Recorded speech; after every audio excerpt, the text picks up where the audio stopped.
Ertugrul गाजी drama serial में Ertugrul गाजी कुफ्फार दुश्मनों के साथ लड़ते रहे और इनके हमलों को नाकाम बनाकर बहुत से कुफ्फार दुश्मन को जहन्नुम में वासिल करते रहे।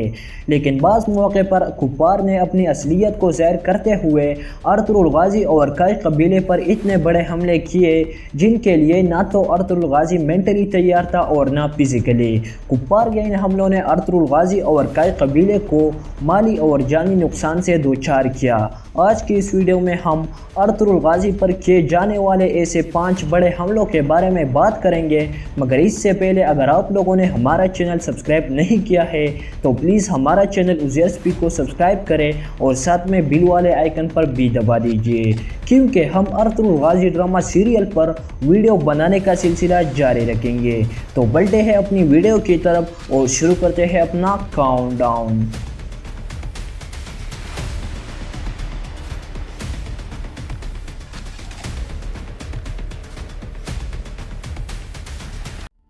Number 1, attack of Noyan.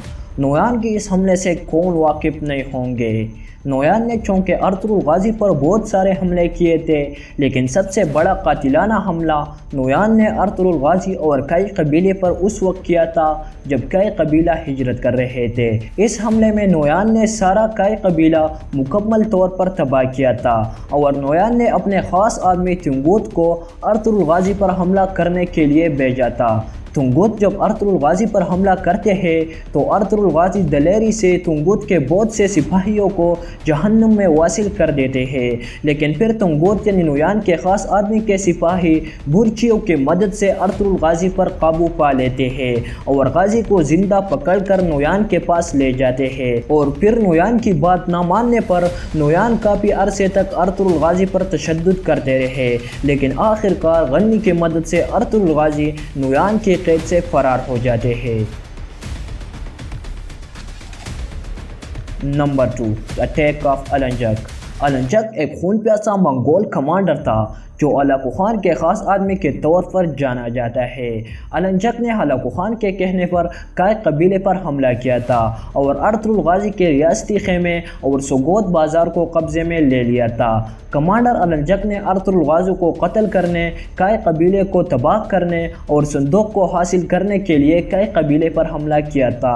याद रहे कि ये संदूक इब्न अल अरबी वाला संदूक नहीं था, बल्कि ये संदूक सल्जूक सल्तनत के जासूसों के मालूमात पर मुश्तमिल संदूक था। हमला करते ही अलंजक ने कई कबीले में बर्बरियत का मुजाहिरा करते हुए अर्तुगरुल गाजी के भतीजे सुलेमान को मारना शुरू किया था और अर्तुगरुल गाजी के बेटे उस्मान को भी अगवा किया था। अलंजक का ख्याल था कि हम उस्मान को चारा बनाकर संदूक हासिल करेंगे और फिर अर्तुगरुल गाजी और कई कबीले को सिपाहस्ती से मिटा देंगे, लेकिन अर्तुगरुल गाजी हासिल दिमागे से काम लेते हुए अलंजक को पहले तो संदूक दे देते हैं, लेकिन फिर अर्तुगरुल गाजी अलंजक के साथ खतरनाक खेल खेलते हुए ना सिर्फ अपने बेटे उस्मान और संदूक को बचा लेते हैं बल्कि अलंजक को अपनी पहुंच समेत घुटनों टेकने पर मजबूर करके जहन्नुम में वासिल कर देते हैं।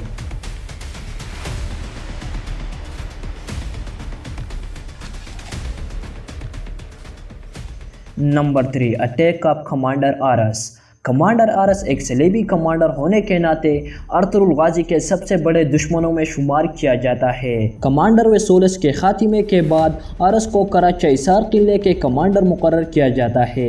किले में आने के बाद आरस ने ज़ाहिरी तौर पर अर्तुगरुल गाजी के साथ अमन का मुआहिदा किया, लेकिन बाज़ंतीनी शहंशाह की तरफ से आरस को अर्तुगरुल गाजी को कत्ल करने का और किले की हिफाजत को यकीनी बनाने का खुफिया मिशन दिया गया था।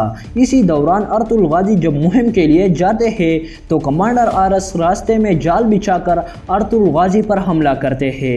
ये हमला गैर मुतवक्के था और इस हमले में कई कबीले के बहुत से जवान सिपाही जामी शहादत नोश कर देते हैं और बहुत से सिपाही ज़ख्मी भी हो जाते हैं। इस हमले में अर्तुगरुल गाजी भी शदीद ज़ख्मी हो जाते हैं, लेकिन एक गुलाम फरोश अर्तुगरुल गाजी को बचा लेते हैं और फिर सेहतियाब होकर अर्तुगरुल गाजी जब कबीले में वापस आते हैं तो अर्तुगरुल गाजी कमांडर का फलसफा यानी ज़ाहिर में दोस्ती और खुफिया तौर पर जंग की तैयारियां करके किला कराचाइसार पर हमला करते हैं और किला कराचाइसार को फतह भी कर देते हैं।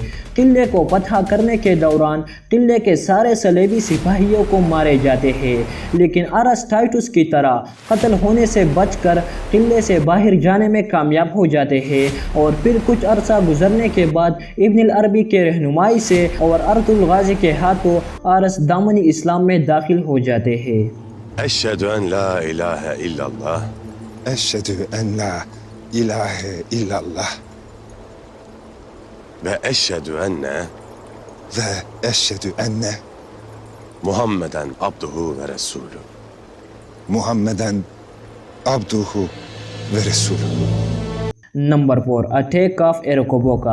ایرکوبوکا جو ایک منگول جاسوس اور منگول شہزادہ تھا، اس نے ارطغرل غازی پر اس وقت حملہ کیا تھا کہ غازی کو اس حملے کا امید نہ تھی، کیونکہ ارطغرل غازی سمجھتا تھا کہ الباستی مر چکے ہیں، لیکن ایرکوبوکا الباستی کو بچا کر غازی پر برکخان کے آدمی سے ملاقات کے دوران حملہ کرتے ہیں۔ اس حملے میں ارطغرل غازی کے خاص سپاہی میرگن اور دمرول سمیت بہت سے سپاہی جامع شہادت نوش کر دیتے ہیں، اور غازی کا جانباز دوست ترگت بھی شدید زخمی ہو جاتے ہیں، جبکہ ارطغرل غازی کو رسیوں سے باندھ کر پکڑ لیتے ہیں۔ پھر الباستی کے نااہلی اور ابلجی خاتون کی مدد سے غازی ایرکوبوکا کی قید سے فرار ہو جاتے ہیں۔ اس حملے کے بعد ایرکوبوکا نے ارطغرل غازی پر چونک کے بہت سے ناکام حملے بھی کیے تھے، لیکن آخرکار ایرکوبوکا کی موت ارطغرل غازی کے ہاتھوں سے ہی ہو جاتی ہے۔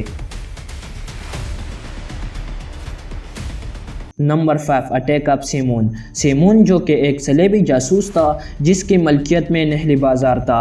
سیمون کا ارطغرل غازی پر حملہ براہ راست نہیں تھا، بلکہ سیمون نے ترگت کا استعمال کر کے ارطغرل غازی کو زہر دیا تھا، اور یہ زہر اتنا خطرناک تھا کہ اس کا اثر غازی پر فوراً ہو چکا تھا اور غازی کو موت کی حالت تک لے گیا تھا۔ سارے لوگ تو سمجھتے تھے کہ ارطغرل غازی شہید ہو گیا ہے، لیکن پھر اللہ تعالیٰ کے حکم سے اور عتبے کے علاج سے غازی صحتیاب ہو جاتے ہیں، اور ارطغرل غازی اپنے سپاہیوں سمیت نہلی بازار پر حملہ کر کے نہلی بازار کو قائی قبیلے کی ملکیت میں کر دیتے ہیں۔ سیمون کی موت تو ارطغرل غازی کے ہاتھوں سے نہیں ہوئی، لیکن بازار فتح کرنے سے ہی ارطغرل غازی کو زہر دینے کا بدلہ پورا ہو چکا تھا۔ تو دوستو، یہ تھی ہماری آج کی انٹرسٹنگ ویڈیو۔ اگر آپ لوگوں کو یہ ویڈیو اچھی لگی تو اس ویڈیو کو لائک اور شیئر ضرور کریں، اور ساتھ میں ہمارے چینل ازیر کو سبسکرائب کرنا نہ بھولیے، کیونکہ ہم ارطغرل غازی ڈرامہ سیریل پر ویڈیو بنانے کا سلسلہ جاری رکھیں گے۔ تو ملتے ہیں کسی اور انٹرسٹنگ اور انفارمیٹیو ویڈیو میں، تب تک کے لیے اللہ حافظ۔